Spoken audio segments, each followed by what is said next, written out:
His Excellency President Ferdinand R. Marcos Jr.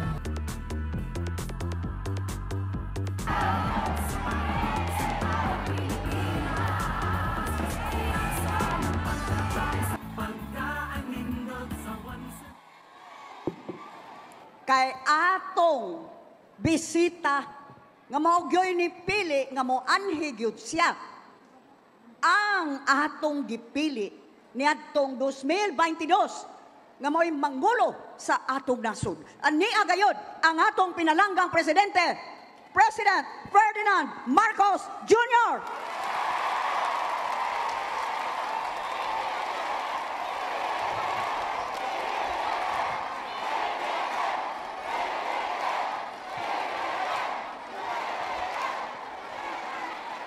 Wa ko kadungog, mahimo bang usbon?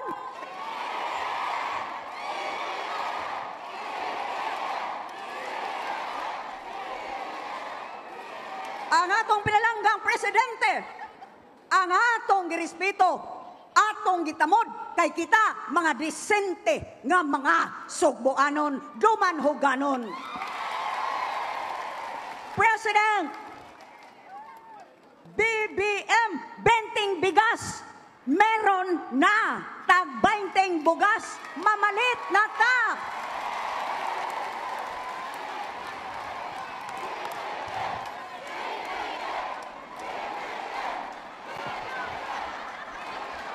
Mr. President, this is the voice of the real people. These are not trolls,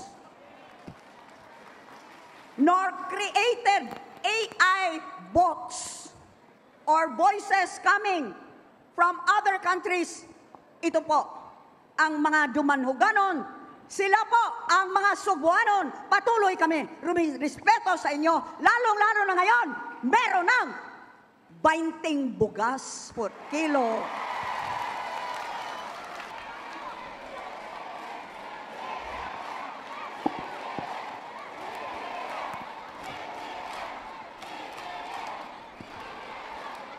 If I may break with protocol, moari ko dapit sa taliwa kay gamay ka iko, matabunan ko ani.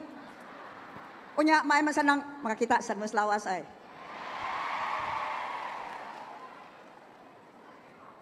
Sa dihang gisultian ko, moani gyud ang atong pinalanggang presidente, human nalunsad ang 20 pesos per kilo nga bugas. Niingon ko, kapila na siya, niadto sa dakbayan sa Sugbo. Angay lamang, muanhigyud siya. Dinhi sa probinsya, ug asa pa man. Kung din, tulo na ka gobernador, ang nagagikan ni ining bantugan nga lungsod sa Dumanhog.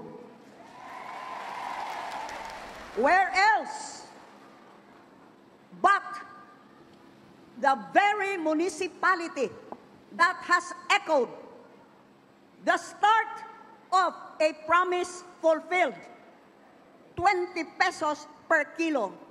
Kung inyong nakitaan, that promise came about with the full cooperation and collaboration of the Visayas governors.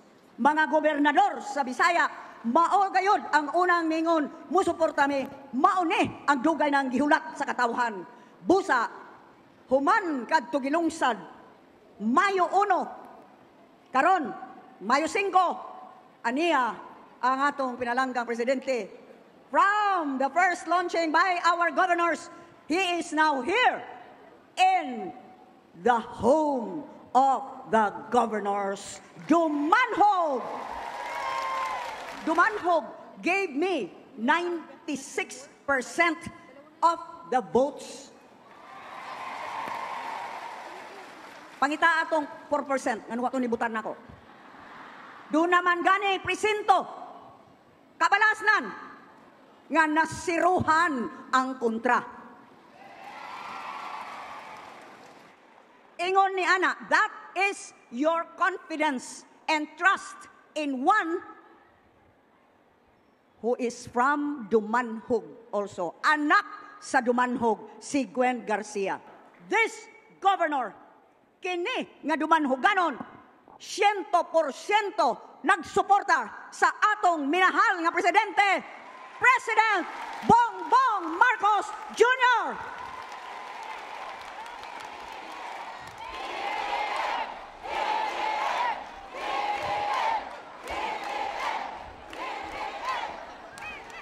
We swore to obey all laws, legal orders, and decrees promulgated by the duly constituted authorities of the Republic of the Philippines.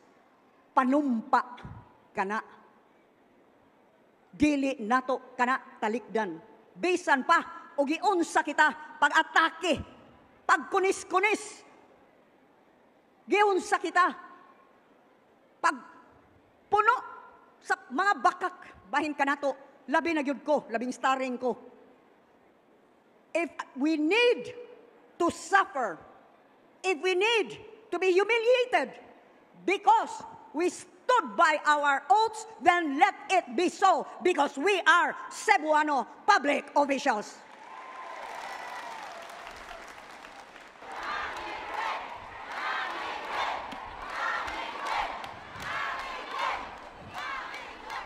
Pastilan, kadaghanan akong mga anak. Unsa man na ay lugar sa inyong kasing-kasing alang kanako? Pila man sa kanina tubukan, mga 1/8? Unsa kadako? Unsa man? 1/4? 1/2? 3/4? 1 whole?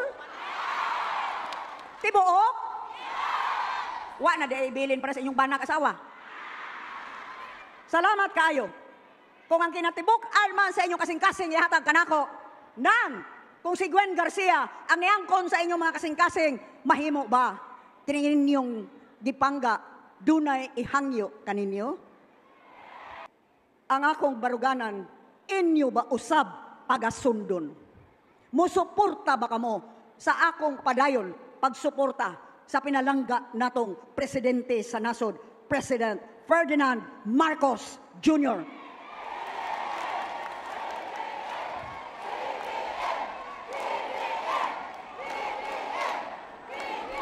O kung ako inyong panggaon, mahimo ba atong ipakita dinhi sa Sugbo, dili ta magpatarog, dili ta magpatandog ni atong uban ng ilang self-interest lamang, personal nga mga interest o mga ambisyon.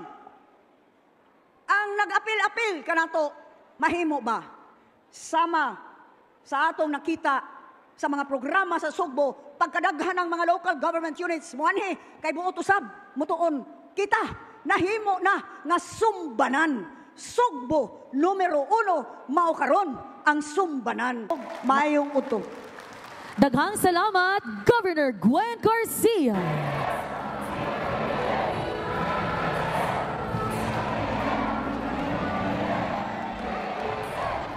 Maayong adlaw kaninyong tanan, mga pinalangga natong kaigsunan dinhi sa Cebu. Alam niyo po, parang nakikita po ninyo na sa aking mga pinupuntahan, ang isa sa probinsya na siguro mas madalas pa ako dito kaysa sa Ilocos Norte ay dito sa probinsya ng Cebu. At bakit? Eh dahil marami akong kaibigan dito na masarap ang bisita. Tsaka kahit umiiwas ako, napapakain pa rin ako ng lechon. Pero ang katotohanan ay dahil nakikita ko dito sa Cebu, ang aming layunin, hindi para sa buong Pilipinas. Yun ang pagkakaisa. Maalala po ninyo, nung tumakbo ako bilang Pangulo, ang aming sinisigaw ay unity, pagkakaisa. Dahil sa aming pananaw, at sa pananaw ng lahat, ang pagkakaisa lamang ang magiging susi para sa ating kinabukasan. At dito po, nakaka-inspire, may nagiging inspirasyon po ang Cebu dahil nakikita natin ay ang Cebu ay may nag-iisa sa ilalim ng One Cebu dahil sa pamumuno ni Mami Gwen. Magtapos sa akin si Gwen, Mami Gwen, mas matanda ako sa kanya. Kaya naman po, ito ay tinitignan po natin na parang kung baga sa ekonomiya ng Central Visayas, ang makina po, ang motor ng ekonomiya ng Central Visayas ay dito po sa Cebu. At dito po lagi naman ang nakikita natin na bumubulusok na ekonomiya. Bakit? Bakit nangyayari? Bakit nagiging ganyan ang Cebu? Nagiging ganyan ang Cebu dahil kayo ay nag-iisa. Dahil kayo ay magkabalikat at meron kayong leader na nagbibigay sa inyo ng magandang gabay na nakikita ninyo walang iniisip kung hindi makatulong sa inyo. Walang iniisip kung hindi magtrabaho, magsakripisyo para sa lahat ng mga Cebuano. Yan po ang ating butihing Governor Gwen. Alam niyo po, lagi sinabi, bakit ko pinupuri si Gov. Gwen? Dahil magkaibigan ba kami? O siguro kasama din ninyo, kasama na rin yun. Dahil ba sa politika, kami ay nagsama, naging makaalyado. Kasi nakasama din siguro yun. Ngunit, ang katotohanan, dahil pagka kami sa national government, ay meron kaming kailangan at nais gawin, hindi po namin magagawa kung hindi kasama ng magandang koordinasyon ang local government. At sasabihin ko sa inyo, sa lahat ng 82 provinces, ang isa sa pinaka-masarap kausap, pagka may programa, pagka may roll-out, pagka meron tayong ibang bagong iniisip, at kahit na hindi pa nabubuo, magtatanong tayo kay Gov. Gwen, Gov, ang tingin mo, maganda kaya ito? Hindi kaya maganda yan? Dahil siguro you cannot get better political advice than from Gov. Gwen. Kaya nakita naman ninyo na ibuo niya ang probinsya ng Cebu sa ilalim ng One Cebu. Tignan po natin kung ano ba talaga ang naging epekto nitong pagkakaisa. Dito sa Central Visayas, na itala natin ang 97.1% na unemployment rate. Kasi ang dami ng boto mo rito sa Dumanhog. 97.1%. Ibig sabihin, dito sa Cebu, 2.9% lang ng ating mga kababayan ay naghahanap pa, ay walang trabaho. Ito ang mas mataas pa kaysa sa record ninyo noong 2023. Lumago ang ekonomiya ng Cebu at umangat ng 5.7% ang ekonomiya dito sa Cebu. Dahil sa mga programa na nagiging nais ng mga negosyante, yung mga investor, naghahanap yan ng kung saan nila dadalhin ang kanilang mga planta, kung saan nila dadalhin ang kanilang mga negosyo. Marami sa kanila dito pumunta. At umangat ang gross domestic product ng 5.7%, mas mataas pa sa pagpanlaki ng ekonomiya ng Pilipinas. Kaya talagang nangunguna lagi ang Cebu. Nakamit ng Region 3, nakamit ng Region 7 ang 7.3% na pagtaas ng ekonomiya. Siyempre, as I said, ang motor po, ang makina na humihila sa ekonomiya ng buong Central Visayas ay alam naman natin, yan ang Cebu. At dito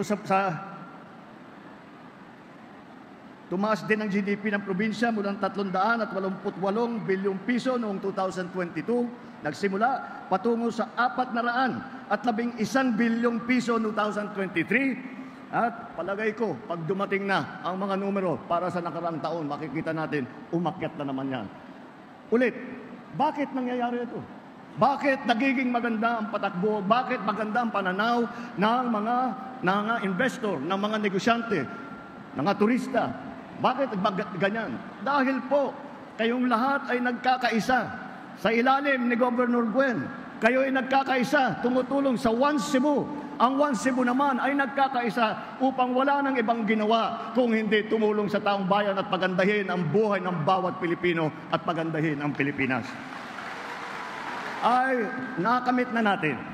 Hindi po naabot kaagad dahil Ito po, kailangan ayusin po natin ang ating pagtulong sa ating mga magsasaka. Kailangan bigyan natin sila ng mga makinarya. Kailangan magtayo tayo ng mga processing center. Yan, kaya sinimulan po namin ito pag-upo. Dahan-dahan, dumadami na. Kaya't kaya na namin gawin ito. Pinalitan pa natin ang batas ng NFA, halimbawa. At marami pa po tayong gagawin. Ngunit, ngayon, matibay-tibay na ang agricultural sector natin. Kaya, pinopose ko po sa lahat ng mga gobernador ng Visayas, nasabi ko, bakit di natin subukan itong 20 pesos per kilo dito sa inyo? At naman, mula nung basta't nung napag-usapan, lahat naman ng mga ating gobernador ay siyang lahat naman ay sinabi, sasama kami dyan sa maganyang klaseng programa. Pero, aling probinsya ang nakapaglunsad na ng 20 pesos per kilo ng May 1? Cebu lang. Bakit? Dahil Cebu, ready na. Matagal nang may sistema, matagal nang may ID. Ang katotohanan, hindi binabanggit ni Gob Gwen ito. Pero ako magsasabi, magtatampo na naman sa akin dahil hindi ko dapat sabihin. Ang katotohanan, nung nakita namin, ang Cebu, may sistema na para pag-distribute. Pati yung kanilang mga apps na ginagamit, ginaya po namin. Hiningi namin kay Gob Gwen, nagmagandang loob naman si Gob Gwen na binigay sa amin. Siyempre, iba yung probinsya, iba yung national, pero konting pagbabago lang. At yun na ang gagamitin natin na app para sa pag-distribute ng 20 pesos per kilo na bigas. Yan po, hindi niya sinasabi pero kailangan malaman po ninyo na sa ilalim ng malalaking announcement, yan po ang naging trabaho. At ang nandyan po, gumigitna sa lahat ng usapan na yan. Ang nagiging leader sa lahat ng usapan na yan ay ang inyong Governor, Mami Gwen. I'm sorry, it's the first time I've heard it, so I'm kind of very entertained by. Ang isa pang nais kong banggitin ay ang ating mga nagiging proyekto dito sa Cebu. Nakakatiyak kami kung anong pangangailangan ng national government sa local government na itutupad lagi ng local government of the province of Cebu at ang ating mga bayan ng Cebu. Ulit, dahil po nandyan ang inyong Governor Gwen. Kaya naman po, meron dito sa Cebu, sinasagawa na po natin ang tulay at kalsada sa mga syudad ng Lapu-Lapu, Mandaue. Mababawasan ito ang oras ng biyahe mula sa Mactan, Cebu International Airport patungong Cebu Port Area na sa kasalukuyan ay 45 minutes, magiging 20 minutes na lang yan. Meron din po tayong Cebu International Container Port. 25 hektaryang International Container Port para sa Region 7 ang ating itatayo. Nakita naman po ninyo, kahit hindi lamang ang mga negosyo, kung hindi ang malalaking programa at proyekto ng pamahalaan ay dinadala dito sa Cebu. Dahil po, dito, handa na kayo. Hinanda na ang probinsya ni Governor Gwen, hinanda na niya ang bureaucracy, ang mga employees ng probinsya. Hinikayat na niya ang ating mga mayor na para sabay-sabay gumalaw.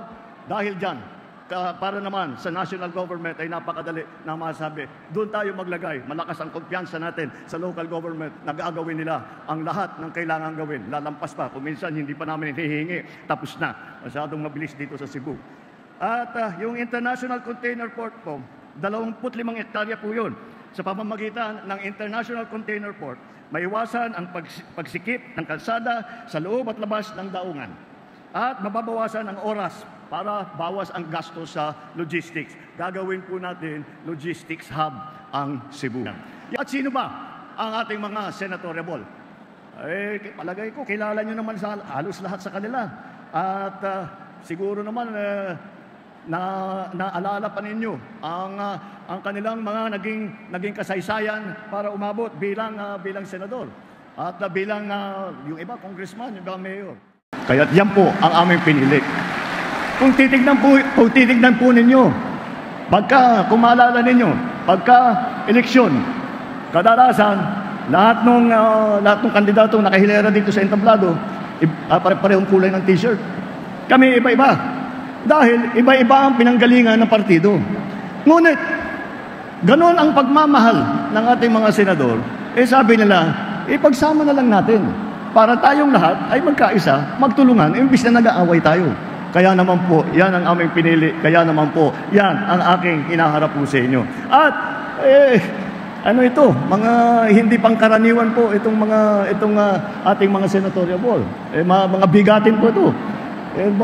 Siguro, iniisip ko kung ako, tumatakbong senador, kontra dito sa ating senatorial ball ngayon, napakahirap ng trabaho ko, mahirap talunin na ito, mga ito. Dahil masyadong nang may karanasan, masyado nang mahaba ang kanilang experience, masyado nang malaki ang kanilang kaalaman, at maliwanag na sa taong bayan na sila ay nagmamahal sa tao. Sino ba sila? Tignan natin. Una-una, karamihan po sa kanila ay naging veterano sa Senado. Andiyan po si Senator Cayetano, Senator Lacson, Senator Lapid, Senator Pacquiao, Senator Revilla, Senator Tolentino, at si Senator Soto. Si Senator Soto, hindi lamang senator, naging Senate President pa. At alam na alam ko, kilala ko si Senator, tawag po namin sa kanya, Tito Sen, si Senator Soto, dahil nung Senate President si Senator Soto, senador ako. Kaya nakita ko ang trabaho niya, nakita ko kung gaano kagaling niyang hawakan ang buong Senado. Meron din po nanggaling sa House of Representatives. Subok na po sa batasan. Nandiyan po, naging Congressman Abalos, Congressman Binay, Congressman Cayetano, Congressman Pacquiao, at si Congressman Tulfo. Talaga po, nakapagsilbi na po sila. At nakita mo naman, hindi po nila kailangan gawin ito. Ngunit, ito yung aming, sila ay pinili nila, ang serbisyo publiko. Apat po sa mga kandidato namin ay humawak ng cabinet level position. Ibig sabihin, secretary level, kasama sila sa kabinete. Yan po ay ang ating kaibigan na nandito ngayon.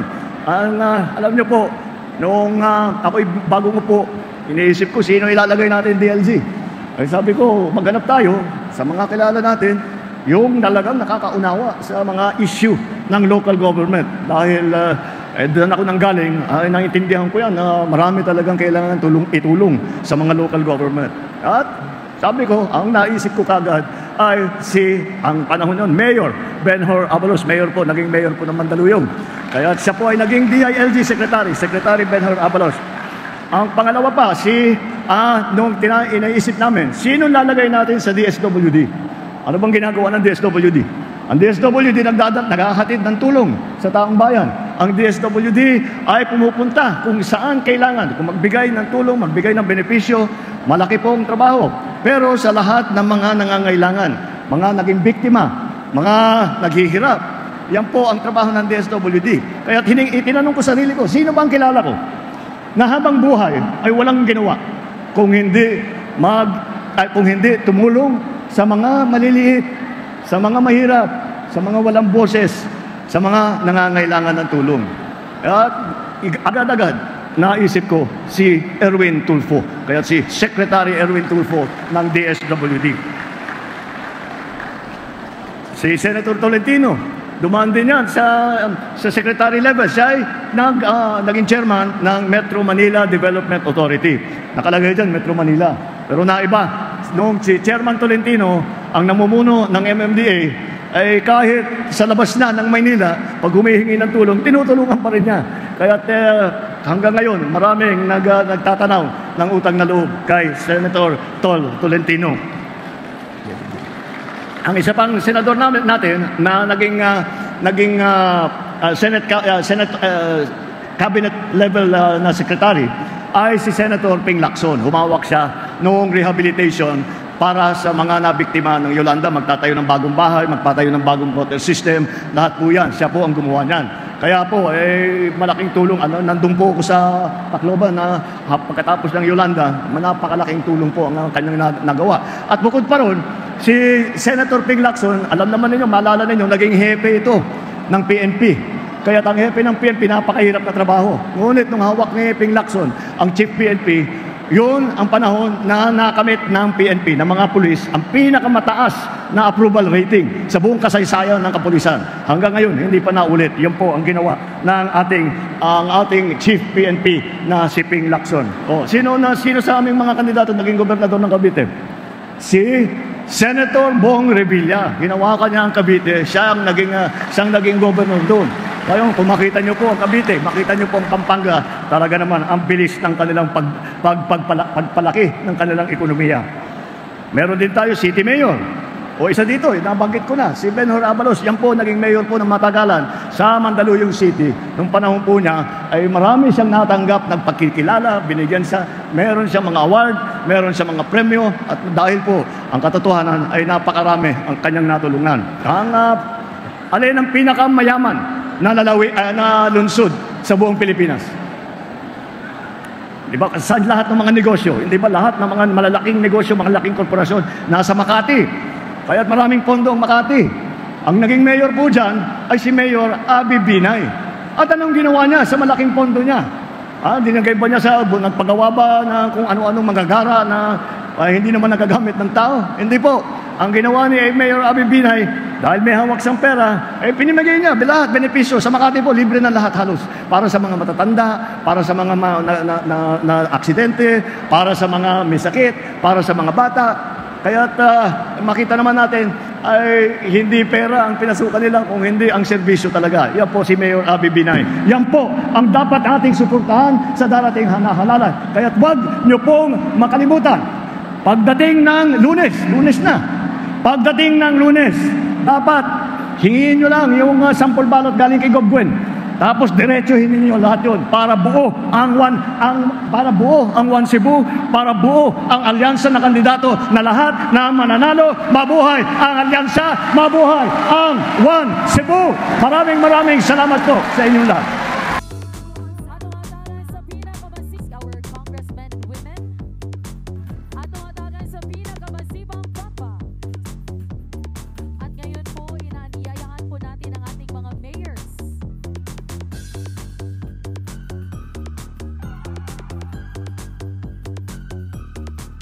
His Excellency President Ferdinand R. Marcos. At dito po nagtatapos ang ating programa.